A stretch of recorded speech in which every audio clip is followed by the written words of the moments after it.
You're watching News Channel 11 in your corner at 7. Two former Chuckey Utility District general managers are suing their former employer after recently facing charges related to the district. This is News Channel 11 at 7. I'm Sydney Cameron.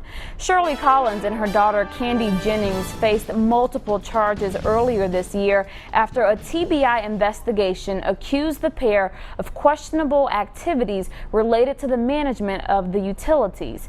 In April, a judge dismissed almost all of them, but Collins pleaded guilty to a lesser charge.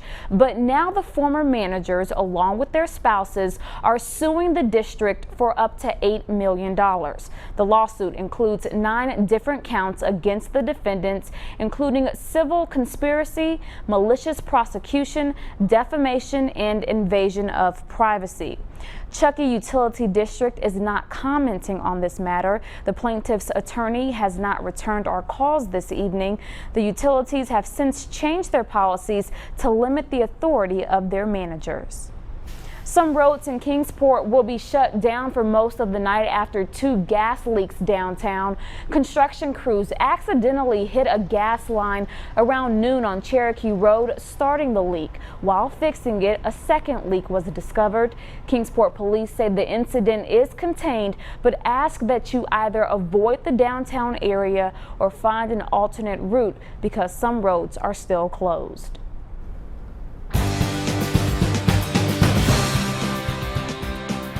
Still looking at a potential for some stronger thunderstorms. A severe thunderstorm watch still in effect through parts of Virginia until 10 o'clock, and that includes Tazewell, Smith County, also Grayson County. However, most of the thunderstorm activity is now well to their east towards the Roanoke Valley, but that again until 10 o'clock tonight, along with that flood watches for Kentucky and Southwest Virginia. That's where the heavier rains have been found. The flood watch in effect through tomorrow morning, and look at those heavy downpours coming down through parts of eastern Kentucky, all the way from Grundy, stretching down into Lee and Wise County in Southwest Virginia. Good news here, we're also going to find some of those showers coming into play, part of the Tri-Cities, but the heavier downpours by far right near Grundy. Those are pushing off towards the east and the northeast. Zooming in on that area, you definitely see the heavy pocket of rain. Not a lot of lightning, but this activity is pushing over the border into West Virginia. We'll tell you more about our rain chances coming up, but the good news is cooler temperatures on the way as well.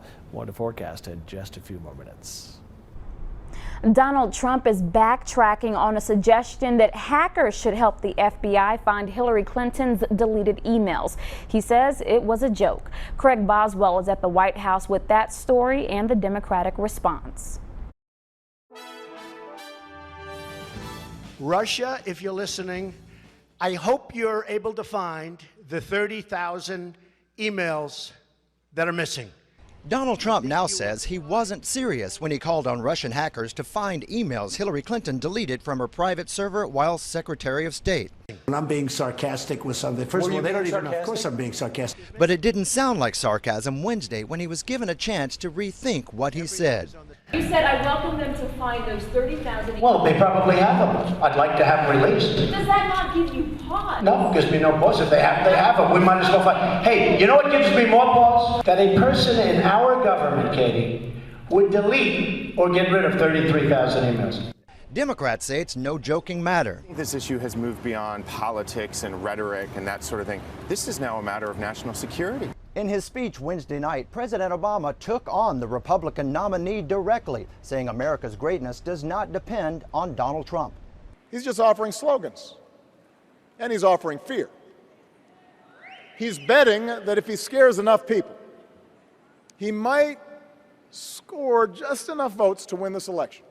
But Trump says President Obama is out of touch with the pain in America. He tweeted, "Our country does not feel great already to the millions of wonderful people living in poverty, violence, and despair." Craig Boswell, CBS News, the White House. Longtime local Congressman Phil Rose says the race for his seat this year is like nothing he's ever seen. Clint Tribble is now back in the race for the 1st District seat after originally dropping out after saying he received anonymous threats. Tribble is a former professional poker player from Arizona and is trying to keep Rowe from serving a 5th term. I would say odd. I've never seen this in my political career, just when you think you've seen everything. He drops out a month ago and basically endorses me, says I'm doing a fine job, and then decides he'll come back in. Rose says Tribble does not stand a chance in the race for congressman for the 1st District.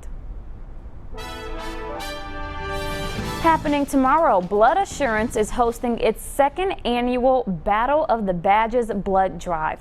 In a friendly competition, emergency services in Southwest Virginia are seeing how many people they can get to donate. The department that gets the most donors will win a trophy and, of course, bragging rights. The Battle of the Badges blood drive will be held in the Abingdon Police Department parking lot located on West Main Street from 10 a.m. until 7 p.m. tomorrow. The goal is to get 100 donors this year, which will impact 300 people in the region. The blood drive is open to the public and everyone is encouraged to donate in the name of your favorite public service agency.